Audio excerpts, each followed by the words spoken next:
Welcome to our deep dive. Today we're going to be looking into the world of chrysanthemums and plant propagation. Sounds fascinating. It is. We're going to be exploring a blog post titled Notes on Gardening, Part 399, The Lovely Chrysanthemums Variety Worth Exploring. Okay. It was written by Ang and posted on their website, qianming.org, just yesterday, December 26th, 2024. Oh, very recent. Yes.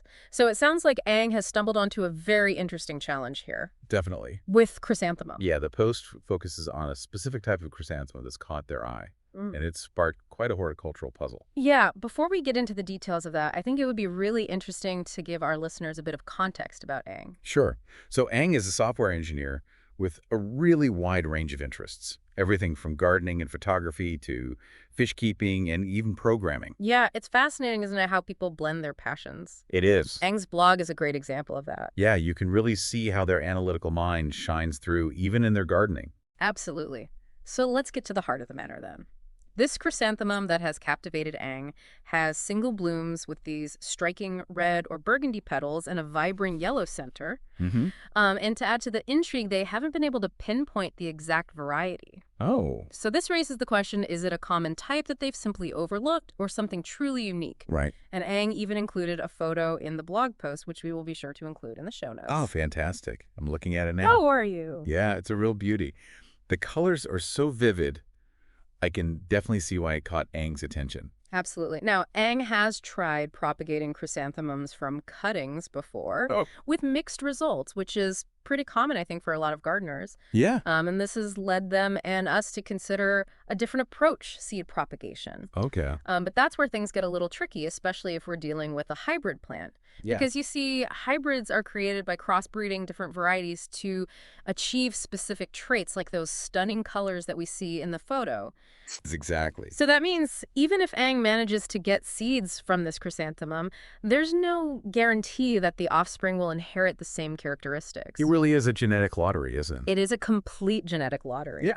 And that kind of explains why Ang hasn't been able to find seeds for this particular chrysanthemum. Right. They even suspect it might be an imported variety, which would make finding seeds even more challenging. I see. So it sounds like Ang has a real mystery on their hands. Yeah, they do. And this leads us to an important concept, I think, when we're talking about plants like this, and that is the idea of a cultivar. Okay. So if we want to help Ang solve this puzzle, we need to understand the difference between a species of variety and a cultivar.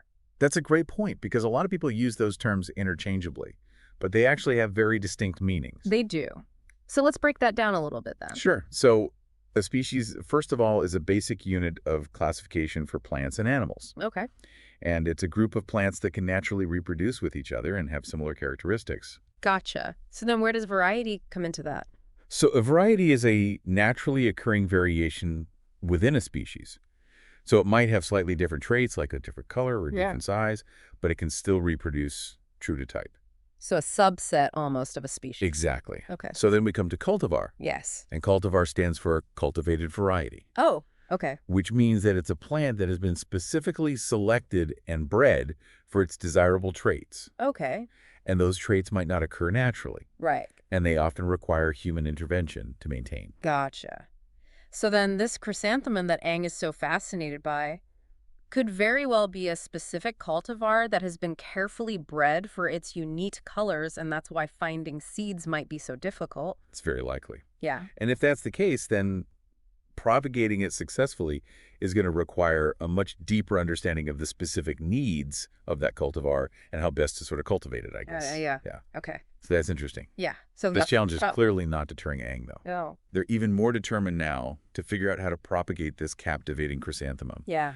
And they actually mentioned in the blog post that they plan to kind of explore this further in the coming year. It sounds like we might have a follow-up deep dive on our hands then next year.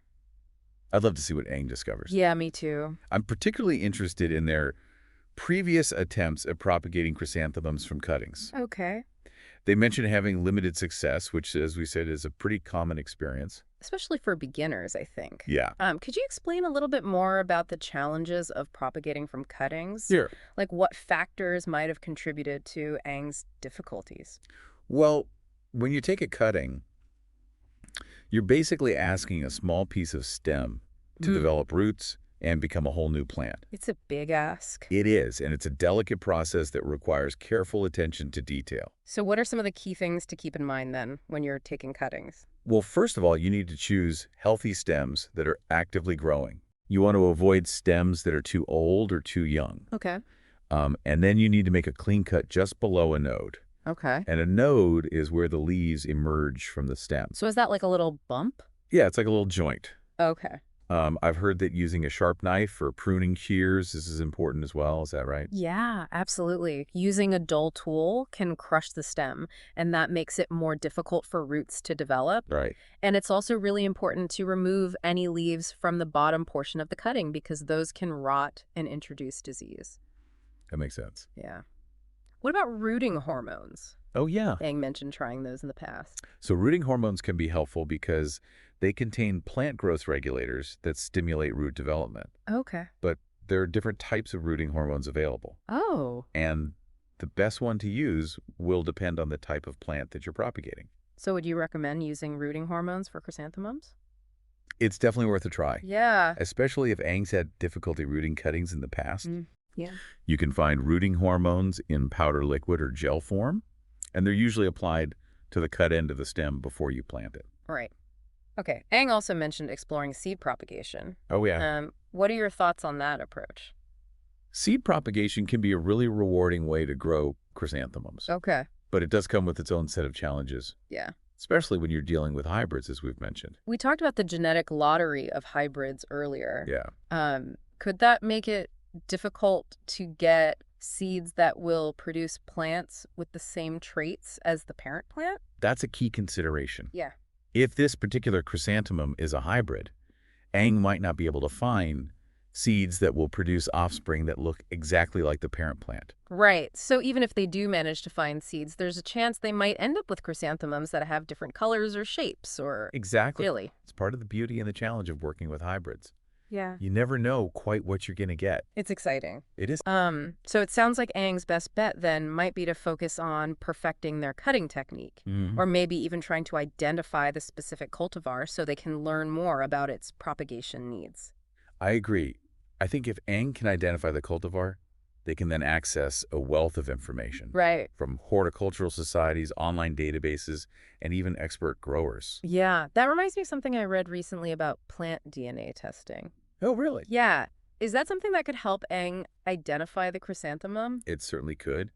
Plant DNA testing is becoming increasingly popular and accessible, Wow. and it can be used to identify plant species, cultivars, and even parentage. So Ang could potentially send a sample of their chrysanthemum to a lab and get a detailed genetic analysis. Exactly. The results could reveal the chrysanthemum's exact cultivar, its origins, and even its relationship to other chrysanthemum varieties. That's incredible. It really shows how far plant science has come. It does. And it opens up really exciting possibilities for gardeners who are passionate about propagating and preserving unique plant varieties. Yeah, Ang's story has really captured my imagination. I can't help but wonder what they'll discover in the coming year. Will they master the art of taking cuttings, track down those elusive seeds, or even uncover the secrets hidden within the chrysanthemum's DNA? I'm just as curious as you are. It's a testament to the enduring power of plants to inspire curiosity and ignite a passion for discovery. What stands out to you, listener, about Ang's journey so far? Have you ever tried propagating a plant that presented a unique challenge? We'd love to hear your stories. It's amazing to think that a single blog post about a mysterious chrysanthemum has led us down this path of exploration. Oh, it's incredible. From the intricacies of plant propagation to the world of plant DNA testing. It really does highlight how much there is to learn about the plant kingdom, Doesn't it? even for seasoned gardeners like myself. Yeah, always something new to discover. Right. And Ang's enthusiasm for this chrysanthemum is contagious. It is. It's a reminder that gardening is so much more than just a hobby. Oh, absolutely. It's a journey of discovery, a connection to the natural world. And it's a journey that anyone can embark on, Isn't it? whether you have a sprawling garden or just a sunny windowsill. Exactly. There's a plant out there waiting to captivate you. I love that perspective. It's so encouraging for people who might be a bit intimidated by the thought of gardening. Yeah, you don't need to be an expert to experience the joy of nurturing a plant and watching it thrive. Absolutely. And there are so many resources available to help people along the way as well. There are. From online communities and gardening blogs to local horticultural societies and botanical gardens, there's a wealth of knowledge and support out there. Yeah, if you just look for it. So as we wrap up this deep dive into Ang's blog post, Okay. let's leave our listeners with a final thought to ponder.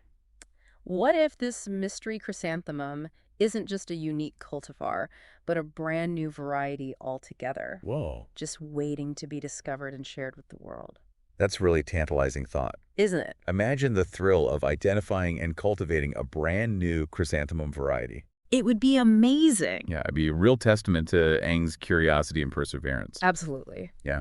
So if you were Ang listener, what would your next step be in this horticultural adventure? Yeah, what would you do? Would you delve deeper into the world of chrysanthemums, experiment with different propagation techniques, or maybe even reach out to an expert for guidance? There are so many options. Whatever path you choose, we encourage you to embrace the journey and let your curiosity bloom. Happy gardening, everyone.